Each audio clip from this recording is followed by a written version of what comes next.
and welcome to Daily Prelims Practice. Here we take up MCQs based on the Hindu and the Indian Express newspaper. Topics for today's discussion are displayed on your screen. Let's begin the discussion. The first question of today's discussion is based on the news article which appeared on page number 14 of the Hindu newspaper. Recently, a former Vice Chancellor of two universities in Gujarat has been appointed as the chairman of UPSC.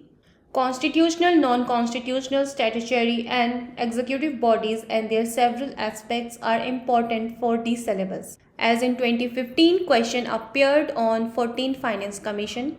The question asked about the functions of the Finance Commission. We have here curated a practice MCQ on the Union and the State Public Service Commissions. The question says, with reference to the Union and State Public Service Commission, consider the following statement. The statement says, the chairman and members of both the Union Public Service Commission and State Public Service Commission hold office for a fixed term of 6 years or until they attain the age of 65 years.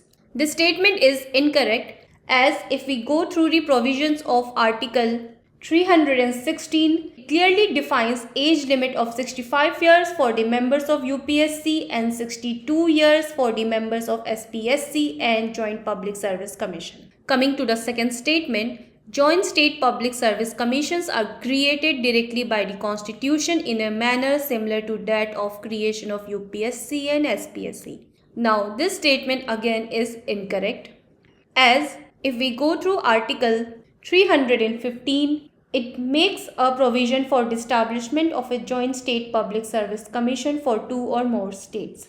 Joint State Public Service Commission can be created by Parliament on the request of the state legislatures concerned. So, Joint State Public Service Commission is not a constitutional body but a statutory body.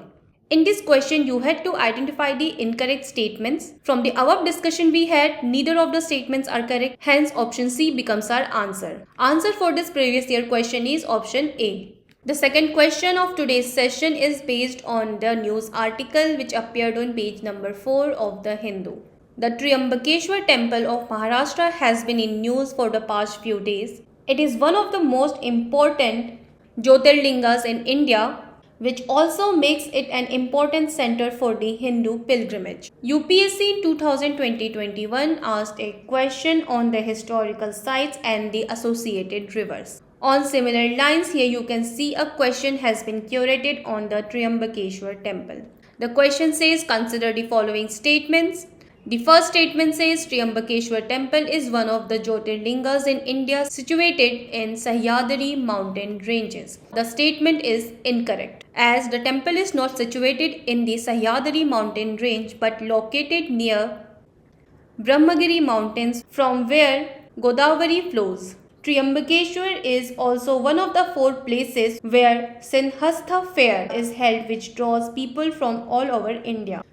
Coming to the second statement, it says the temple represents Vesara style of temple architecture. The statement again is incorrect. The temple is built of black stone in the Nagara style of architecture. The temple also has an elevated platform known as Shikhara, which has a stone plate carved in the form of a lotus. The third statement says the current structure of the temple was built by Peshwa Balaji Baji Rao in the 17th century. The statement is correct. The present Triambakeshwar temple was constructed by 3rd Peshwa Balaji Baji Rao on the site of an old temple. Here you had to identify the correct statement. From the discussion we had, it is clear option C is the correct answer. Answer for this previous year question is option A. The next question of today's session is based on page number 13 of the Hindu. The 5-member collegium has made recommendations for appointments of judges in Supreme Court. This brings our focus to the appointment of judges, justices in India and the procedures followed. For example, in 2013, question appeared on the appointments processes of certain constitutional positions. Similarly, we have curated a practice MCQ. The question says, consider the following statements. The first statement says, Governor appoints district judges in consultation with the High Court of the state. This statement is correct.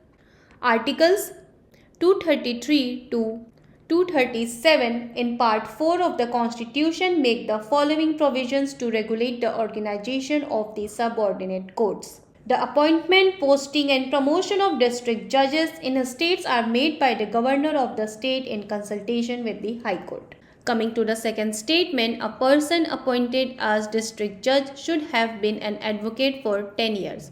This statement is incorrect, as a person to be appointed as district judge should have the following qualifications. He should not already be in the service of the central or the state government. He should have been an advocate or a pleader for 7 years and not 10 years. The third statement says appointment of persons to state judicial services other than district judges are made by governor in consultation with the chief minister. The statement again is incorrect, as such appointments are made by the governor in consultation with the State Public Service Commission and High Courts.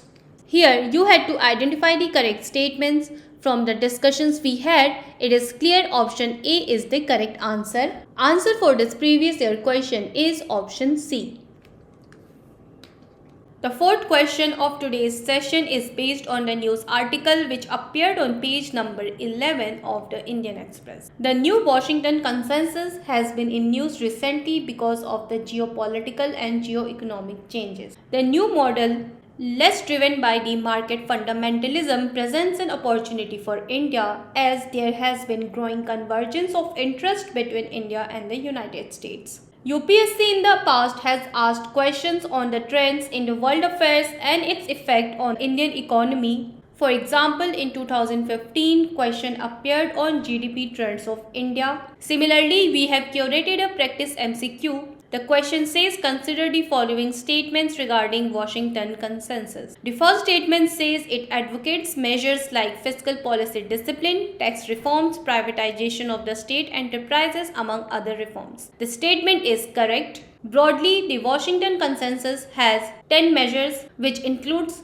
fiscal policy discipline, tax reform, broadening the tax base and adopting moderate marginal tax rates, liberalization of the inward foreign direct investment, and privatization of state enterprises. The second statement says India pursued the policy which resulted in higher growth rates. This statement again is correct, as India pursued the policy in the form of LPG reforms in 1991, which resulted in annual economic growth breaking out of the 3 to 5% band of the pre-1991 era. The third statement says agriculture also saw a boost which led to increase in daily per capita availability of food grains. Now this statement clearly is incorrect, as the emphasis of WTO and IMF on export-led growth encouraged the cultivators to switch from food crops to fertilizer-intensive cash crops. As a consequence, the daily per capita availability of food grains declined. Here you had to identify the correct statements from the discussions we had. It is clear statement number 1 and statement number 2 is only correct, hence option C is the correct answer. Answer for this previous year question is option B. The next question we have curated is based on the article which appeared on page number 11 of the Indian Express. The article here refers to Armed Forces Special Powers Act. The article says central government's refusal to sanction the prosecution of army personnel accused of killing innocents in Nagaland goes against the landmark Supreme Court verdict. On the basis of this article, we have curated a practice MCQ. The question says consider the following statements with reference to Armed Forces Special Powers Act. The first statement says under this act an area can be declared as a disturbed area solely by the governor of this state. Now this statement is incorrect, as the power to declare an area as disturbed is vested with the central and state governments. The governor of a state and the central government are empowered to declare any part or full of any state as a disturbed area. The second statement says security forces have absolute immunity from the prosecution of actions taken under the provisions of the Act. Coming to the second statement, it says security forces have absolute immunity from prosecution for actions taken under the provisions of the Act. This statement is incorrect. In this article, it is given in the landmark extrajudicial execution victims case, Supreme Court ruled against the absolute immunity from trial by a criminal court constituted under the ordinary law even if the offence is committed by an army personnel. Here you had to identify the correct statements. From the discussion, option D becomes our correct answer. In 2015, UPSC asked question on 5th schedule and the 6th schedule. The 6th schedule is related to Assam, Mizoram, Meghalaya and Tripura. Answer for this previous year question is option A.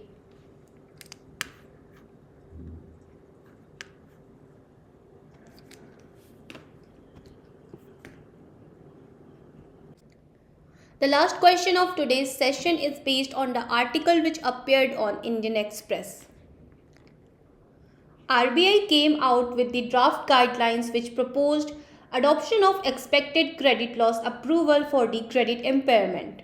The new expected credit loss provisioning is a new accounting standard introduced by International Financial Reporting Standard in response to the global financial crisis of 2008.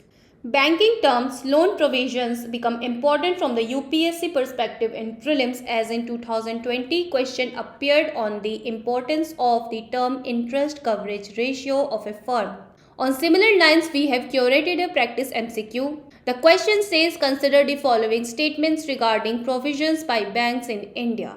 The first statement says, as per the expected loss approach, banks classify financial assets based on probability weighted estimates. This statement is correct, as under the expected credit loss norms, banks classify financial assets based on probability weighted estimates. The classification depends upon the assessed credit losses on them at the time of initial recognition as well as on each subsequent reporting date and make necessary provisions. The second statement says presently banks are required to make loss provisions based on expected loss approach. This statement is incorrect, as currently banks are required to make loan loss provisions based on incurred loss approach. This means loss provisioning happens much later, which can lead to an increase in credit risk for the banks. Here you had to identify the correct statement. From the discussion above, option A is the correct answer. Answer for this previous year question is option A.